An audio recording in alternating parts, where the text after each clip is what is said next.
Hello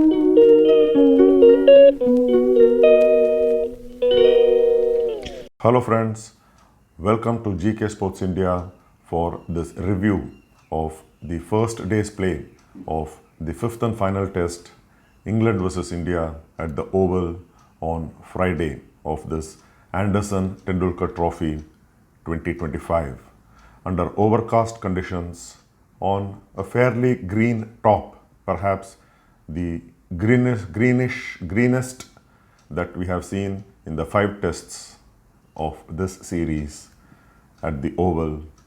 England stand-in captain Ollie Pope sent India into bat, and the visitors finished fairly decent score of 204 for 6 from the possible 64 overs after 2 rain interruptions, with Karun Nair scoring his first half century in test matches and looking good to convert it into his second 3-figure mark after his 303 not out against the same opponents in Chennai in 2016.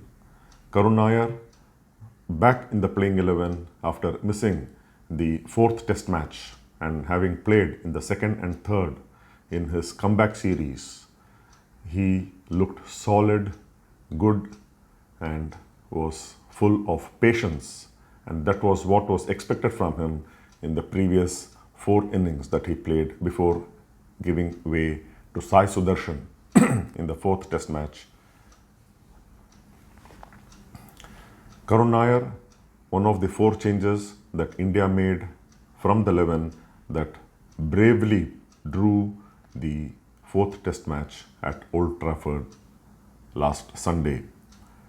Besides Karun Nair, India brought in the obvious Dhruv Jurel for the injured, fractured toe Rishabh Pant. They also brought in Prasiddha Krishna and Akash Deep, the 2 medium pacers who played previously in the series in the place of Jasprit Bumrah, surprisingly not playing this test match despite the presence of grass on the pitch, but understandably so because of the workload management, and he was only to play 3 test matches of this 5 test series and has fulfilled his commitment to playing 3 test matches of this series already, having played the 1st, 3rd and 4th. Anshul Kamboj, who made his debut, gives way to Prasiddha Krishna, and Akash Deep takes the place of Jasprit Bumrah. So 4 changes for India from the test that drew in Old Trafford. England also made 4 changes as mentioned in the preview with K. Srinath in the Kumbijiku show. Chris Wokes, leader of the pack in a new look England pace attack with the comeback of Gus Atkinson, Jamie Overton and Josh Tongue. England had a 4-man pace attack for this test match with only Jacob Bethel, the left-arm spinner, being the spin option. By the end of the day, England, for this remaining part of the test match, will most probably be without the services of Chris Wokes. Chris Wokes, who earlier in the day dismissed India's consistent batsman of the series and senior experienced KL Rahul, who has been in terrific form, playing patiently, playing the test match style. Chris Wokes removed KL Rahul, who in an attempt to chopped on to his stumps for just 14 runs. But previously, the comeback man, Gus Atkinson, gave England the first breakthrough, removing Yashasvi Jaiswal, who has been inconsistent in this series. Yashasvi Jaiswal trapped leg before wicket.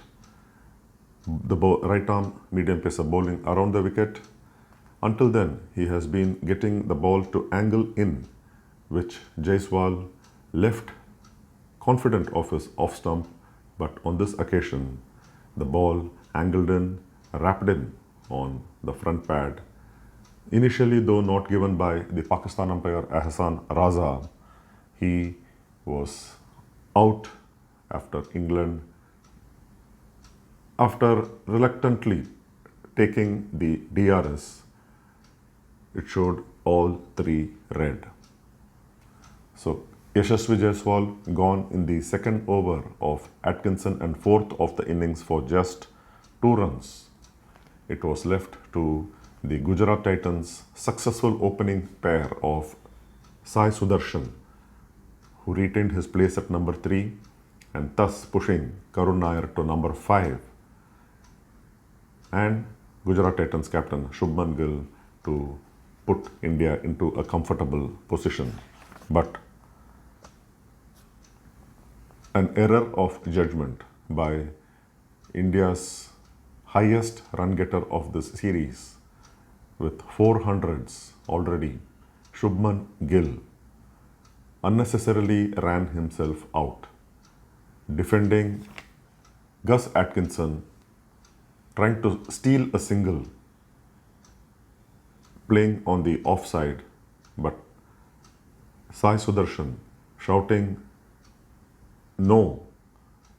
Gill had to return from the mid-pitch back to his crease, but Gus Atkinson, in his follow-through, pick up and throw to the strikers end, caught Gill way short of the crease. Shubman Gill and Sai Sudarshan raced